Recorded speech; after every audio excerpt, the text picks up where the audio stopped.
सत श्री अकाल दोस्तों। आज हम बात करेंगे साउथ कोरिया के लिए। साउथ कोरिया हम देखते हैं कि जो आजकल रुझान जो चल रहा है वो ज़्यादा क्या है, Canada, Australia, UK, USA, New Zealand, ये 4-5 कंट्री हैं जो लोगों का रुझान है या स्टूडेंट्स का रुझान है कि हम इन देशों में जाना चाहते हैं। पर इनसे बाहर निकलोगे तो आपको एक देश दिखेगा, साउथ कोरिया। साउथ कोरिया एक ऐसा देश है यहाँ पे आप कनाडा से ज़्यादा अर्निंग कर सकते हो, ऑस्ट्रेलिया से ज़्यादा अर्निंग कर सकते हो, यूएसए से ज़्यादा अर्निंग कर सकते हो, न्यूजीलैंड से ज़्यादा अर्निंग कर सकते हो। इन सभी देशों से आप ज़्यादा अर्निंग कर सकते हो।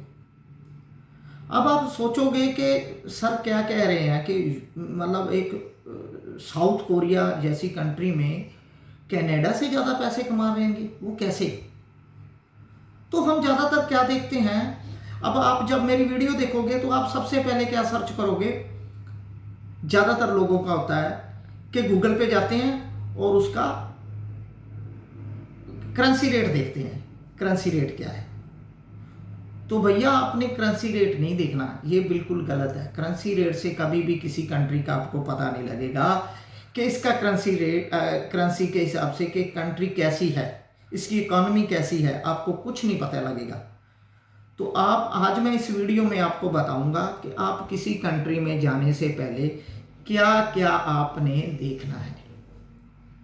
ये चीज़ें मैं आपको अपनी तरफ से नहीं कह रहा, ये गूगल बाबा बताएगा आपको। आप जो चीज़ें मैं कहूँगा वो चीज़ें आपने गूगल में सर्च करना है। तो जो चीज़ है आज हम मतलब किसी को भी वीडियो पे या वैसे कुछ ऐसी बातें नहीं कह सकते, क्योंकि हर किसी के हाथ में गूगल बाबा है। तो गूगल पे बंदा सर्च करता है तो उसको सब कुछ क्लियर हो जाता है। तो सबसे पहले हमने क्या चेक करना है, उस जिस देश में आप जाना चाहते हो उस देश की इकॉनमी आपने देखनी है कि इस देश की इकॉनमी किस रैंकिंग पे है, कहाँ पे स्टैंड करती है। उसका पासपोर्ट का वैल्यू देखना है, पासपोर्ट की रैंकिंग चेक करनी है कि किस रैंक पे है। ठीक है जी। उसका आपने कैपिटा इनकम देखना है। ठीक है, कैपिटा इनकम देखना है। उसका जो है पासपोर्ट का जो रैंकिंग देखना है। उसके देश की इकोनॉमी चेक करनी है। ये चीज़ें आप जब देखोगे ना, जब आप इकोनॉमी पे सर्च करोगे, साउथ कोरिया की इकोनॉमी जब चेक करोगे तो वो आपको 13 नंबर पे दिखाई देगी, 13 नंबर पे। ठीक है, ये 13 नंबर पे दिखाई देगी। और पासपोर्ट की आप जब रैंकिंग चेक करोगे तो बहुत ऊपर दिखाई देगी। इसी तरह आप उसकी जीडीपी ग्रोथ देखो, जीडीपी ग्रोथ उसकी बहुत ज़्यादा है। तो ये चीज़ें देखने वाली है। मतलब जो चीज़ें मैं आज आपको वीडियो में बता रहा हूँ वो वैसे नहीं बता रहा हूँ, गूगल सर्च करके बता रहा हूँ आपको। हर चीज़ गूगल पे जब आप सर्च करोगे ना तो आपको पता लगेगा कि इसकी जो जीडीपी ग्रोथ क्या है, इकोनॉमी कहाँ पे स्टैंड करती है, उसका पासपोर्ट रैंकिंग कहाँ पे है। ये चीज़ें आपको सब चीज़ें मतलब गूगल बाबा दिखाएगा। ठीक है जी।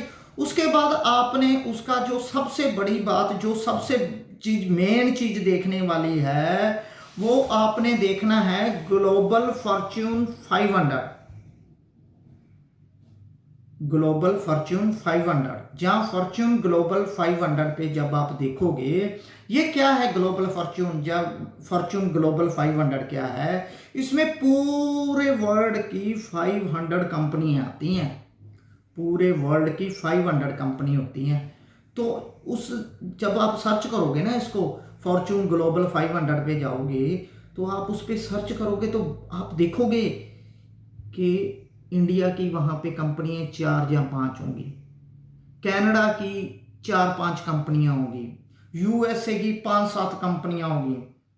और जब आप साउथ कोरिया की देखोगे वहाँ पे 10 से 15 कंपनियाँ होंगी फॉर्च्यून ग्लोबल पे। तो यहाँ से पता लगता है कि वहाँ उसकी जीडीपी ग्रोथ क्या है, उसकी इकोनॉमी क्या है। तो ये चीज़ें आप सब देखोगे। तो मैं मेन ये बताने वाला हूँ कि अगर आप कनाडा नहीं जा पा रहे हो, ऑस्ट्रेलिया नहीं जा पा रहे हो, और या फिर आप कह दीजिए आपके पास पैसे की कमी है, तो आपके पास सबसे बेस्ट ऑप्शन आज है साउथ कोरिया। साउथ कोरिया में जाइए, आप इतने पैसे कमा सकते हो, बहुत पैसे कमा सकते हो। आप गूगल पे जब उसका वेजेस रेट चेक करोगे ना, गूगल पे जाकर वेजेस रेट, उसका मिनिमम बता रहा हूँ, मैक्सिमम नहीं, मिनिमम वेजेस रेट उसका 80 से 100 यूएसडी डॉलर है, क्योंकि जो साउथ कोरिया है ना वो यूएस डॉलर में डील करता है, तो उसका जो वेजेस रेट है 80 से 100 डॉलर पर डे है। तो आप एक दिन में 7 से 8 हज़ार रुपये बड़े आराम से कमा रहे हो। तो महीने का आप देखोगे 2 से 2.5 लाख रुपये आपको इनकम हो रही है साउथ कोरिया में।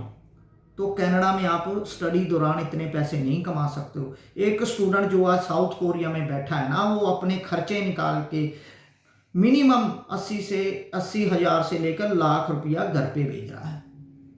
तो बेस्ट ऑप्शन है आपके लिए साउथ कोरिया, और पैसे भी बहुत कम लगते हैं। जितने पैसे 15-17 लाख रुपया कनाडा जाने में लगते हैं, उससे आप ये लगा के चलो आधे पैसे में आप साउथ कोरिया चले जाओगे। तो दोस्तों आज हम यही बात करने के लिए आए थे कि बेस्ट ऑप्शन है साउथ कोरिया आपके लिए, तो आप साउथ कोरिया जाओ। हाँ, इसके बीच एक बहुत बढ़िया मैं आपको बात बताता हूँ। अगर आप ग्रेजुएट हो, BC हो, BTech हो, MCA हो, तो आप अपने स्पाउस को भी साथ में ले जा सकते हो, बच्चों को भी साथ में ले जा सकते हो। आप जाओगे, आपका स्पाउस जाएगा, वो फुल वर्क परमिट पे जाएगा, और बच्चे को जो वहाँ की government free of study, free of जो है मतलब फ्री ऑफ कॉस्ट स्टडी देगी उसको, बच्चे को। तो सारे बेनिफिट हैं आपको साउथ कोरिया में जाने के लिए।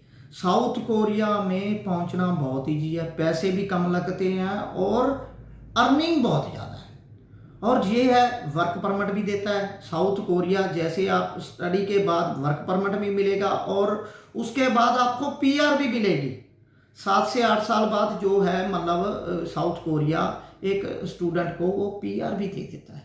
तो सेटल होना भी ईजी है, पैसा कमाना भी ईजी है। तो इतना पैसा कमा सकते हो जितना आप कनाडा में, ऑस्ट्रेलिया में इतना पैसा नहीं कमा सकते। तो ज़्यादा फिर मैं अगर और कुछ भी आपके पास क्वेश्चन हो, हाँ एक ध्यान रखना, हमको ऐसे कॉल मत करना जैसे ही हमारी वीडियो देखी तो आप, ज़्यादातर लोगों का होता है कॉल करना स्टार्ट कर देना।